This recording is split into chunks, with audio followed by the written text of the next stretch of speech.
Shoot ಮಾಡಿದ್ದು Sai Kumar sir ಜೊತೆ climax and first shot ಓದಿಬೇಕು ಅವ್ರಿಗೆ. ಈ ಆ್ಯಕ್ಷನ್ ಅವರೆಲ್ಲ ಫುಲ್ ಟೆನ್ಷನ್ ನನಗೆ, ಸರ್ ಜೋರಾಗಿ ಓದ್ಬಿಟ್ಬಿಡ್ಬೇಡಿ, ಸೀನಿಯರ್ ಆ್ಯಕ್ಟರ್ ಹಂಗಂದ್ಬಿಡ್ತಾರೆ ಹಿಂಗಂದ್ಬಿಡ್ತಾರೆ ಅಂತ. ನನಗೆ ಫುಲ್, ನಾನು ಊಟನೂ ಮಾಡಲಿಲ್ಲ, ಬರೀ ಓದಿಯೋದೇ ಪ್ರಾಕ್ಟೀಸ್ ಮಾಡ್ತಾ ಇದ್ದೀನಿ. ಅವರು ಹಿಂಗೆ ಹೊಡಿಬೇಡಿ ಬೈತಾರೆ, ಹಿಂಗೆ ಹೊಡಿಬೇಡಿ ಬೈತಾರೆ ಅಂತ. ನಾನು ಏನು ಮಾಡಿ ಓದಿಬೇಕು, ಮೆತ್ತಗೆ ಹಿಂಗೆ ಟಚ್ ಆಗಬೇಕಷ್ಟೇ, ಒದ್ದಂಗಿರ್ಬೇಕು ಅಂತ. ಸರ್ ಬಂದರು, ಅವರು ಹಿಂಗೆ ಕತ್ತಿ ಹಿಂಗೆ ಮಾಡ್ತಾರೆ, ನಾನು ಕಿಕ್ ಮಾಡಬೇಕು, ಹಿಂಗೆ ಒದ್ದೆ, ಭಯ್ಯ ಜೋರಾಗಿ ಹೊಡೀರಿ ಅಂದರು. ನಾನು ಸಿಕ್ತ ಚಾನ್ಸ್ ಅಂತ. ಸೊ ಅಲ್ಲಿಂದ ಇವಾಗ ನಾವು ಸತ್ಯಾಸನ್ನ ಹರಿಶ್ಚಂದ್ರ ಅನ್ನೋ ಒಂದು ಸಿನಿಮಾನ ಸರ್ ನನಗೆ ಜಾಸ್ತಿ ಬಿದ್ದಿದೆ ಅದರಲ್ಲಿ.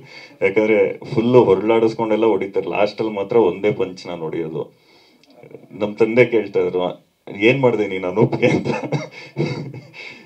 ಸೊ ಸತ್ಯಾಸನ್ನ ಹರಿಶ್ಚಂದ್ರಲ್ಲಿ ಈಗ ಮತ್ತೆ ಮಾಡ್ತಾ ಇದೀವಿ. ಸೊ ಖುಷಿ ಆಗುತ್ತೆ sir, after 10 years, and thank you so much. ಇನ್ನೊಂದು ವಿಷಯ ಏನು ಅಂದರೆ, ರಂಗಿತರಂಗ ಎಲ್ಲ ಅವಾರ್ಡ್ಸು ನನಗೆ ಬಂತು. I just miss the national award and ಆಸ್ಕರ್ಸ್ಗೂ ಹೋಯಿತು. I was actually ready with the Oscar speech also. So in future same combination.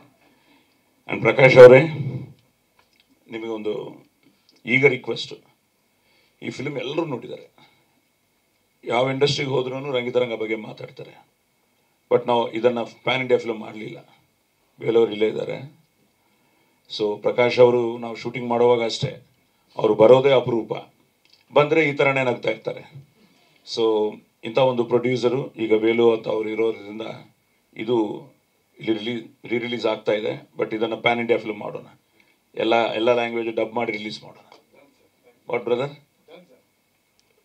ಇವರು ಸೈಲೆಂಟ್ ಆಗಿದ್ದಾರೆ. ಸೊ ಪ್ರಕಾಶ್ ಅವ್ರಿಗೂ finally all the best and congratulations.